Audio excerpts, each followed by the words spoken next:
Hi friends, ಬನ್ನಿ ಇಲ್ಲಿ ನೋಡಿ ಇಲ್ಲಿ ಏನಿದೆ ಅಂತ ಹೇಳ್ಬಿಟ್ಟು. ಇದು ಮೆಣಸಿನ್ಕಾಯಿ ಗಿಡ ನೋಡಿ, ಪುಟ್ಟು ಮೆಣಸಿನ್ಕಾಯಿ ಬಿಡ್ತದೆ, ಕಾಣಿಸ್ತಿದೆಯಾ ನೋಡಿ. ಹೂವು ಹಾಕಿದೆ ಗಿಡ, ಹಾಗೆ ಮೆಣಸಿನ್ಕಾಯಿ ಸಹ ಇದು ಬಿಡ್ತಾಯಿದೆ. ಇದು ಬಂದುಬಿಟ್ಟು ಗ್ರೋ ಬ್ಯಾಗಲ್ಲಿ ನಾನು ಬೆಳೆಸಿದ್ದೀನಿ.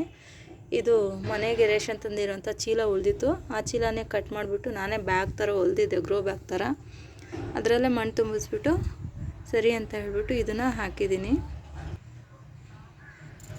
ನೋಡಿ ಫ್ರೆಂಡ್ಸ್, ಮೆಣಸಿನ್ಕಾಯಿ ಬಿಟ್ಟಿದೆ, ತುಂಬ ಖುಷಿ ಆಗ್ತಾಯಿದೆ. ಈ ವಿಡಿಯೋ ಏನಾದರೂ ನಿಮ್ಗೆ ಇಷ್ಟ ಆದರೆ ಲೈಕ್ ಮಾಡಿ, ಶೇರ್ ಮಾಡಿ ನನ್ನ ಚಾನಲನ್ನು ಫಾಲೋ ಮಾಡಿ ಫ್ರೆಂಡ್ಸ್. Thank you.